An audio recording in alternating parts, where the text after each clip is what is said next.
तालाब कितना गहरा हो सकता है?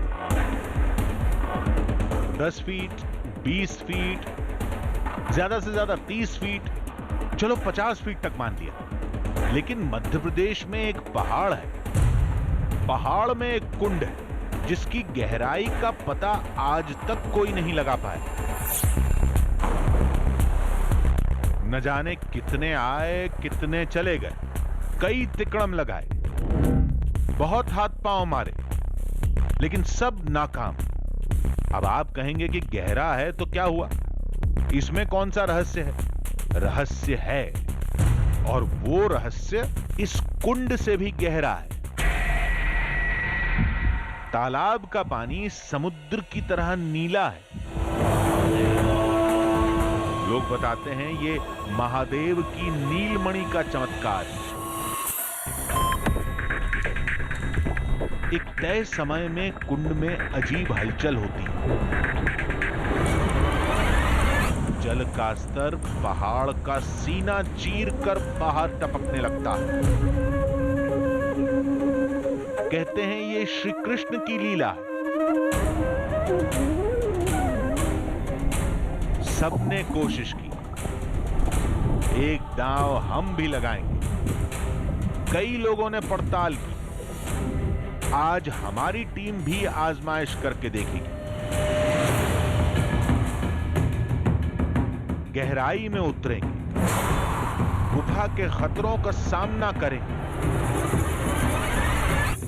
कुछ भी करेंगे, लेकिन इस कुंड के रहस्य को दुनिया के सामने जरूर लाएंगे।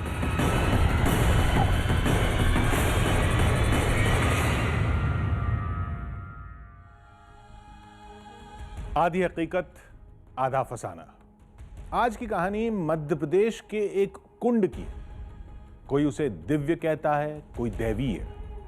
कुछ लोगों के मुताबिक उसका नाता पांडवों से है, तो कुछ लोग उसे महादेव का चमत्कार बताते हैं। ऐसा कहने के एक नहीं कई कारण हैं। वो कुंड एक पहाड़ के अंदर है, उसका पानी बिल्कुल नीला है, समुद्र की तरह। कभी कभी उस कुंड में अजीब हलचल होती है, अंदर से बुलबुले उठने लगते हैं, पानी का स्तर अचानक बढ़ जाता है। एक बात तो बेहद चौंकाने वाली है, उस कुंड की गहराई का आज तक पता ही नहीं चला। कई गोताखोर अंदर गए, लेकिन 60-70 फीट की गहराई से लौट आए, और इन सारी बातों को चमत्कार का नाम दिया जाता है। अब कोई कुछ भी कहे, लेकिन एक बात तय थी कि उस कुंड का जरूर कोई बड़ा रहस्य है, जिसका पता हमारी टीम को लगाना था। भगवान नारायण को यहाँ पर नीलमणि प्राप्त हुई थी, तो इसका पानी नीला दिखाई देता है, नीला उजला है, अंदर इसके अंदर नीलमणि है।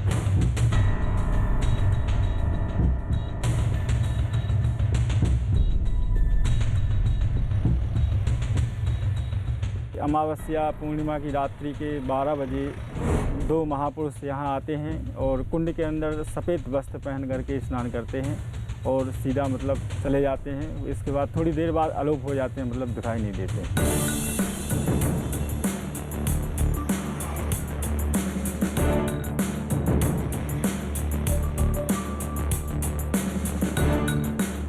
हम लोग प्रत्यक्ष थे उस समय 2006 में जब सुनामी आई हुई थी, तो सुनामी के समय में यहाँ पर 10-15 फीट पानी बढ़ गया था।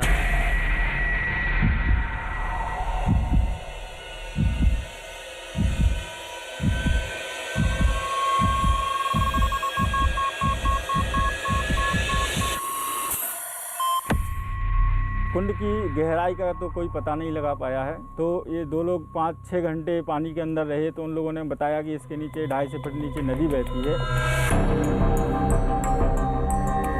एक नहीं, 2 नहीं, उस कुंड की गहराई में कई रहस्य दफन हैं। सदियां बीत चुकी हैं, कई लोगों ने कोशिश की, सभी नाकाम रहे। अब हमारी टीम की बारी थी। कुंड का सफर हमने भी वहीं से शुरू किया जहां से सभी करते हैं। तो भीमकुंड हम पहुंच गए हैं, लेकिन भीमकुंड में उस रहस्यमयी कुंड के नीले पानी को देखने से पहले आपको वहां ऊपर करीबन 300 सीढ़ियां चढ़कर जाना होगा।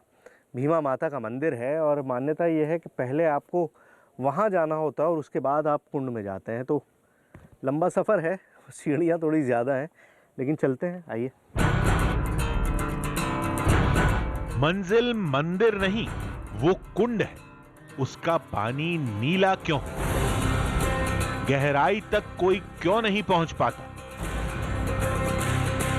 उसका क्या समुद्र से भी कोई नाता है? कई सवाल थे और मंदिर आने का मकसद भी कुछ सुराग हासिल करना था। पहला सवाल यही था कि कुंड का पानी नीला क्यों है? कोई कोई कहता है कि इसमें नीलमणि है, कोई कोई कहता है।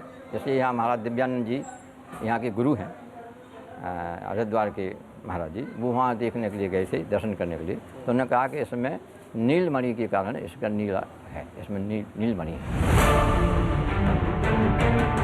कहते हैं वो कुंड बहुत गहरा है, इतना कि गोताखोर भी पता नहीं लगा पाते। कुंड की गहराई का तो कोई पता नहीं लगा पाया है। डिस्कवरी वाले 2003 में 1 जनवरी को यहाँ पे आए थे, तो ये 2 लोग 5-6 घंटे पानी के अंदर रहे। तो उन लोगों ने बताया कि इसके नीचे 250 फीट नीचे नदी बहती है और नदी का इतना तेज़ बहाव है कि मतलब उन लोगों को डर लग रहा था कहीं हम लोग बह ना जाएं। ये समुद्र का क्या चक्कर है? लोग उस कुंड को सुनामी से क्यों जोड़ते हैं? कहते हैं 2004 की सुनामी की हलचल उस कुंड में भी देखी गई थी। तो सुनामी के समय में यहाँ पर 10-15 फीट पानी बढ़ गया था। पानी में नीचे ऊपर जो है ज़ोर ज़ोर से जो है लहरें आ रही थी, उबाल टाइप का जो है नीचे ऊपर पानी हो रहा था। अब वहाँ पर बच्चे भी, कुछ विद्यार्थी लोग नहा रहे थे, तब वो आकर के उन्होंने गुरुजी को बताया। तब सब हम लोग गए वहाँ नीचे, जा कर के देखा तो बस वही स्थिति थी, पानी बराबर नीचे ऊपर हो रहा था। नीचे जो जैसे पत्थरों में जो सधे होते हैं, सिक्का वगैरह, नारियल वगैरह है, वो सब ऊपर आ गए थे। बाकी बातें भले ही हवा में हो, दावे के साथ एक ही कहानी कही जाती है। ये पूरा इलाका महाभारत के समय का है। पांडवों ने अज्ञातवास के कुछ महीने यहीं गुजारे थे। तो फाइनली उस जगह पर पहुंच गए हैं जिसको पांडव फॉल कहा जाता है। अब ये झरना हमारी मंजिल नहीं है, मैंने आपको बताया जाना हमको भीमकुंड है, लेकिन इस इलाके का क्या ताल्लुक़ है पांडवों के साथ, वो जानना बहुत ज़रूरी था। इसीलिए मैं यहाँ पांडव फॉल में आया हूँ। लेकिन पांडव फॉल में भी यहाँ पर रहना, यहाँ पर बैठना हमारा मकसद नहीं है। हमको जाना है उस जगह पर जहाँ पर एक्चुअली पांडवों के निशान मौजूद हैं, वो जगह जहाँ पांडवों ने एक लंबा वक्त रहकर गुजारा है, खाना बनाया है, सोए हैं, वो सारी चीज़ें भी इस जगह पर मौजूद हैं। कहते हैं इस जगह पर कभी गुफाएं थी, वक्त के साथ वो बंद हो गई। प्रतीक स्वरूप यहाँ कुछ निर्माण किए गए। मान्यता है कि पांडव यहीं रहा करते थे और वो चमत्कारी कुंड भीम ने बनाया था। यहाँ पर कहा जाता है कि पहले पानी नहीं था, तो पानी की आवश्यकता तो होती ही है, क्योंकि जो पांडव थे वो अर्धदेव थे, अर्धमानव थे।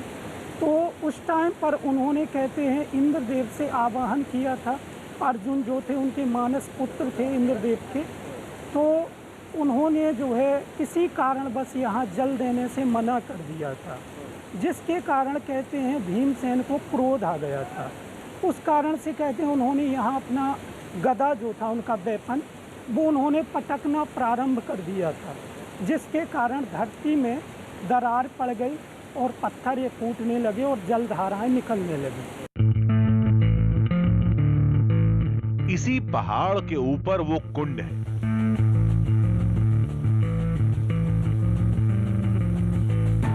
वैसे इस जगह पर ऐसे कई साक्ष्य हैं जिन्हें महाभारत के समय का बताया जाता है। कुछ मूर्तियां, छोटे छोटे 5 मंदिर थे, लेकिन हमारी दिलचस्पी इस जगह में नहीं, उस कुंड में थी जिसका रहस्य हमें यहां तक